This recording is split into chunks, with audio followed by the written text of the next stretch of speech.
ഈ ഉത്തരവാദിത്തം, ഈ അപകടത്തിന്റെ ഉത്തരവാദിത്തം അത് ഈ മുന്നറിയിപ്പ് വഹിക്കാതെ ജനങ്ങളിലേക്ക് തന്നെ അവസാനം എത്തുമോ? ഈ ഡ്രൈവറിലേക്കും ബോട്ടിലുണ്ടായിരുന്ന ജീവനക്കാരിലേക്കും മാത്രമായി ഇത് ഒതുങ്ങി കൂടാനുള്ള സാധ്യതയില്ലേ?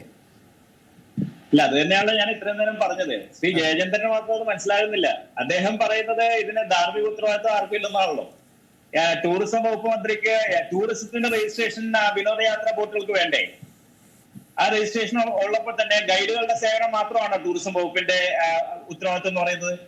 ടൂറിസം വകുപ്പിൽ രജിസ്റ്റർ ചെയ്യുന്ന ബോട്ടുകളിൽ സുരക്ഷാ മാനദണ്ഡങ്ങൾ ഉണ്ടോ എന്ന് ഉറപ്പാക്കാനായിട്ട് ഇവർക്ക് എന്തെങ്കിലും സംവിധാനം ഉണ്ടോ? ഇപ്പൊ ഇത്രയും ബോട്ട് ദുരന്തങ്ങൾ നടത്തി ഇത്രയും റിപ്പോർട്ടുകളെ ജയചന്ദ്രൻ തന്നെ അത് വായിച്ചല്ലോ, പല റിപ്പോർട്ടുകൾ വായിച്ചു. അതിൽ എന്തൊക്കെയാ പറയുന്നത്? സുരക്ഷാ മാനദണ്ഡം ഉറപ്പാക്കണം, ബോട്ടുകളുടെ സ്റ്റെബിലിറ്റി വേണം, അല്ലെ ഇത്ര സമയക്രമം വെച്ചിട്ട് വൈകുന്നേരങ്ങളിലെ ഈ ഒരു പരിധി വിട്ടിട്ട് ഇരുട്ടത്ത് യാത്ര ചെയ്യുന്ന കാര്യങ്ങൾ നമ്മൾ പറയാം. അതെല്ലാം ഈ ബോട്ട് അപകടത്തിൽ ചൂണ്ടിക്കാട്ടപ്പെടുന്നത്. ഇതെല്ലാം നമുക്ക് സാമാന്യമായി അറിയാവുന്ന കാര്യങ്ങളാണ്. അതല്ലല്ലോ ഇവിടുത്തെ വിഷയം. ഇവിടെ ഒരു ബോട്ട് അപകടം ഉണ്ടായപ്പോൾ ആ ബോട്ട് ക്രമവിരുദ്ധമായിട്ട് പ്രവർത്തിച്ചിരുന്ന ബോട്ടാണ്. വിനോദയാത്രയ്ക്ക് ആളുകളെ പതിവിലധികം ആളുകളെ കൂട്ടിക്കൊണ്ടുപോയി. അത് സ്റ്റെബിലിറ്റി ഇല്ല. ഇതൊരു മത്സ്യബന്ധയാനം, ഒരു ഫിഷിംഗ് ബോട്ട് രൂപമാറ്റം നടത്തി ടൂറിസം ബോട്ടാക്കിയതാണ്. ഇത്രയും നഗ്നമായിട്ടുള്ള ഒരു ലംഘനം നടത്തുമ്പോൾ ഇതിന് ബന്ധപ്പെട്ട അധികാരികൾ, അതിന് ബന്ധപ്പെട്ട വകുപ്പുകൾ എന്ത് ചെയ്യായിരുന്നു? ഇത് ബോട്ട് ഓടിച്ച ആളുടെ മാത്രം ഉത്തരവാദിത്തമാണോ? ബോട്ട് ഉടമ അയാൾക്ക് ലാഭം ഉണ്ടാക്കാൻ വേണ്ടി ഒരു ബിസിനസ് ആയിട്ടാണ് ഇത് കാണുന്നത്. അയാൾ ആ ലാഭം ഉണ്ടാക്കാനായിട്ട് ഒരു ബിസിനസ്സായി നടത്തുമ്പോൾ അത് റെഗുലറൈസ് ചെയ്ത് അത് തെറ്റാണെങ്കിൽ അത് തെറ്റാണ്. അയാളെ ആ ബോട്ട് പുഴയിൽ ഇറക്കാതെ സമ്മതിക്കാതിരിക്കേണ്ടത് ആരാണ്? അധികാരികളല്ലേ? അപ്പൊ ബോട്ടുടമ ബോട്ടിലിറക്കി അതിൽ ആള് കൂടിക്കൂടി ഒരു സൈഡിൽ ചരിഞ്ഞുകൊണ്ട് ചരിഞ്ഞു വീണു, കഴിഞ്ഞു, പ്രശ്നം തീർന്നല്ലോ. എന്നാ പിന്നെ എന്തിനാ ജുഡീഷ്യൽ അന്വേഷണം? അതിനെ അവസാനിപ്പിക്കാലോ.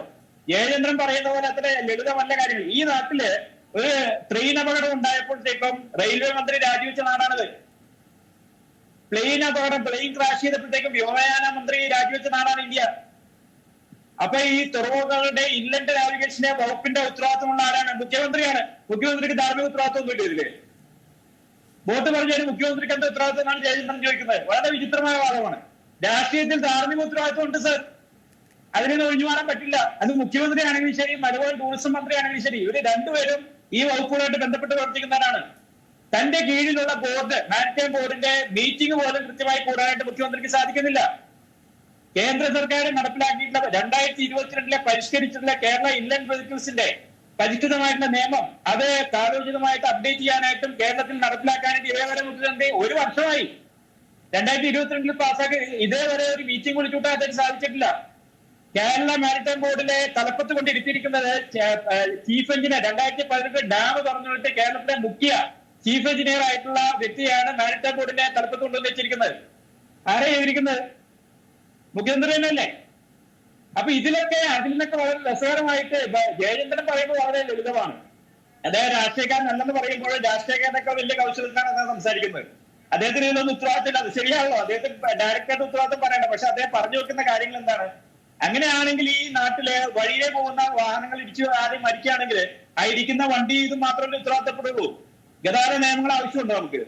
നമ്മൾ എന്തിനാ നിയമങ്ങൾ ഉണ്ടാക്കിയിരിക്കുന്നത്? നിയമങ്ങൾ ഉണ്ടാക്കിയിരിക്കുന്നത് പാലിക്കപ്പെടാനാണ്. യാത്രക്കാരുടെ സുരക്ഷയ്ക്ക് വേണ്ടിയാണ് നിയമങ്ങൾ ഉണ്ടാക്കിയിരിക്കുന്നത്. റെഗുലേഷൻ എന്തിനാകുമ്പോൾ കൊണ്ടുവരുന്നത്? ബോട്ടുകൾ നിരത്തിലിറങ്ങുമ്പോൾ അല്ലെങ്കിൽ പുഴയിലിറങ്ങുമ്പോൾ ബീച്ചിലിറങ്ങുമ്പോൾ ആ ബോട്ടുകളിൽ സുരക്ഷാ മാനദണ്ഡങ്ങൾ ഉറപ്പാക്കണം. പ്രത്യേകിച്ച് ടൂറിസത്തിന് നമ്മുടെ ഒരു മെയിൻ സ്റ്റേ എന്താണ്? നമ്മുടെ ടൂറിസത്തിനെ ഏറ്റവും ഫോക്കസ് ചെയ്ത സംസ്ഥാനമാണ്. ഇവിടെ ഹൗസ് ബോട്ടുകളുണ്ട്. ഇപ്പൊ അദ്ദേഹം നേരിട്ട് ഒരുപാട് രജിസ്ട്രേഷൻ ഇല്ലാത്ത ഹൗസ് ബോട്ടുകൾ ഇവിടെ നിരത്തിലുണ്ട്.